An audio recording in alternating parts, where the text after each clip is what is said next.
मेवाड़ राजवंश के कुछ इम्पोर्टेंट तथ्य जो आगामी परीक्षाओं की दृष्टि से भी इम्पोर्टेंट हैं और अन्य परीक्षा प्रतियोगिता परीक्षाओं में भी लाभदायी साबित होंगे। तो आइए शुरुआत करते हैं। मेवाड़ राजवंश मुख्य तथ्य। चित्तौड़ विजय स्तंभ का निर्माण करता राणा कुंभा द्वारा चित्तौड़ विजय स्तंभ का निर्माण करवाया गया। सिक्का एलची जिसने जारी किया था वो कौन था? अकबर। और अकबर ने जब सिक्का जारी किया था वो चित्तौड़ जीतने के उपरांत मेवाड़ में ये सिक्का जारी किया था। उदयपुर में एकलिंगजी मंदिर का निर्माण करता बप्पा रावल के काल में एकलिंगजी मंदिर का निर्माण हुआ था। महाराणा सांगा का दाह संस्कार मांडलगढ़ भीलवाड़ा में हुआ था। महाराणा सांगा का दाह संस्कार मांडलगढ़ भीलवाड़ा में हुआ था। चित्तौड़ किले का वास्तुकार था मंडन। चित्तौड़ किले का वास्तुकार मंडन था। महाराणा कुंभा के काल में मंडन का जो है इसने चित्तौड़ किले का निर्माण करवाया था। उस समय महाराणा कुंभा का काल था। गोरा और बादल ने किसकी रक्षा की थी? रानी पद्मिनी की। गोरा और बादल ने रानी पद्मिनी की रक्षा की थी।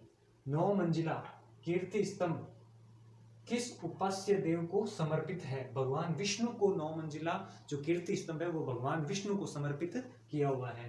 प्रताप ने अपनी सेना में भीलों को सर्वोच्चता दी थी।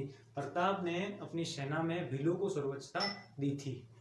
मेवाड़ की राजकुमारी कृष्णा को 1810 ईस्वी में अमीर खां पिंडारी की सलाह पर जहर दिया गया था।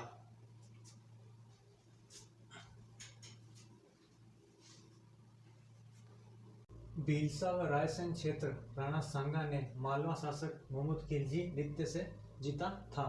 महाराणा राज सिंह द्वारा औरंगजेब का विद्रोह किया गया था। महाराणा राज सिंह ने चारुमती से विवाह करने पर औरंगजेब से नाराजगी पेश की थी। खातूली का युद्ध इब्राहिम लोदी और राणा सांगा के मध्य 1518 में हुआ था और वर्तमान में जो खातूली है वो कोटा में है और इस युद्ध का जो विजेता था वो राणा सांगा था।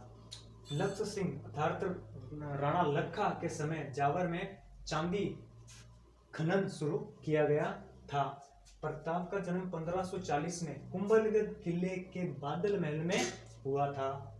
1533 में गुजरात के सुल्तान बहादुर शाह ने चित्तौड़ पर हमला किया। 7वीं से 16वीं सदी तक चित्तौड़ में सिसोदिया वंश का शासन रहा था।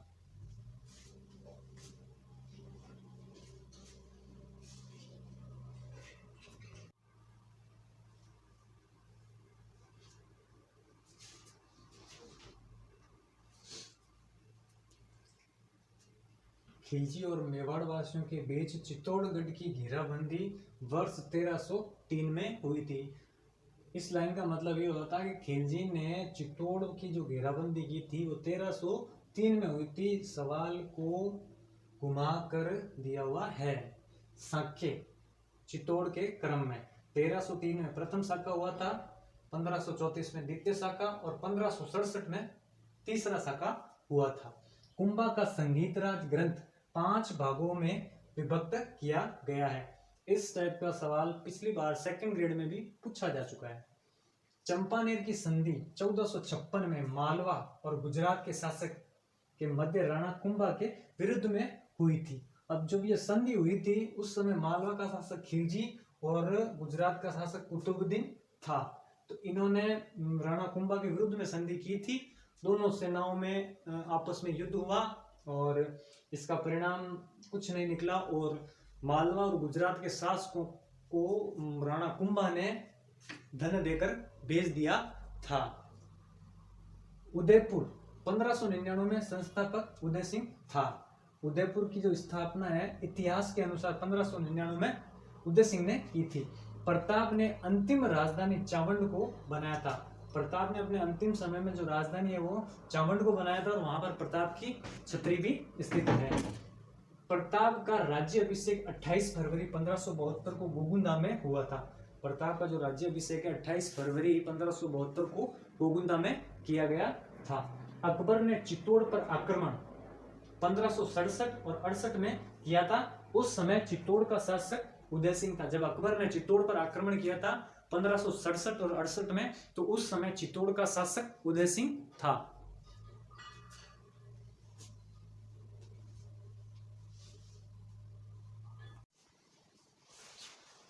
अब मुख्य तथ्य के बाद में कुछ इंपॉर्टेंट युद्ध हैं मेवाड़ राजवंश के तो वो देखते हैं। उन युद्धों में भी इम्पोर्टेंट जो फैक्ट हैं वो आपको बताने जा रहा हूँ। तो एक बार देखिए, हुगताला का युद्ध 1227 में लड़ा गया था।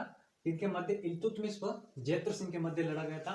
इस युद्ध में जैत्र सिंह की जीत हो जाती है। और इस युद्ध की जानकारी है ना, जैत्र सिंह द्वारा रचित एक ग्रंथ हमीर मद मर्दन उसमें मिलती है। और हमीर मद मर्दन में इल्तुतमिश को हमीर नाम से भी पुकारा गया है, मतलब इल्तुतमिश को भी हमीर नाम से पुकारा गया है।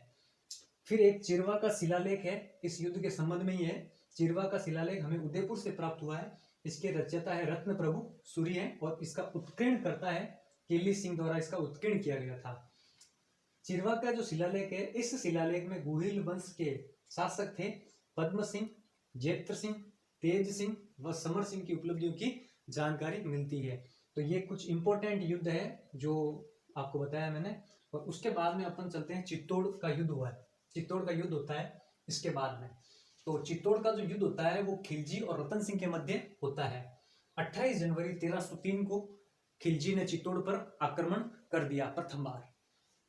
उस युद्ध के अंदर क्या होता है, रतन सिंह को धोखे से बंदी बना लिया जाता है खिलजी के द्वारा। और इस युद्ध में गोरा और बादल जो वीर गति को प्राप्त होते हैं, गोरा और बादल वीर गति को प्राप्त होते हैं। अब इस युद्ध का वर्णन है जो अमीर खुसरो ने अपने ग्रंथ खजाइन उल फतू है, जिसे तारीख ए अलाई के नाम से भी जाना जाता है, उसमें लिखा है 26 अगस्त 1303 को खिलजी ने चित्तौड़ का किला जीत लिया था। यह चित्तौड़ का प्रथम शाखा और राजस्थान का दूसरा शाखा होता है। चित्तौड़ का प्रथम शाखा तो 1303 में हुआ तो, और राजस्थान का जो दूसरा शाखा है वो भी 1303 में ही माना जाता है। अब ये खिलजी के चित्तौड़ किले के जीतने के बाद में उसने अपने पुत्र को ये किला सौंप दिया था, जिसका नाम था खिजरा खा। और खिजरा खा को सौंपने के बाद में उसका नाम खिजराबाद रख दिया था।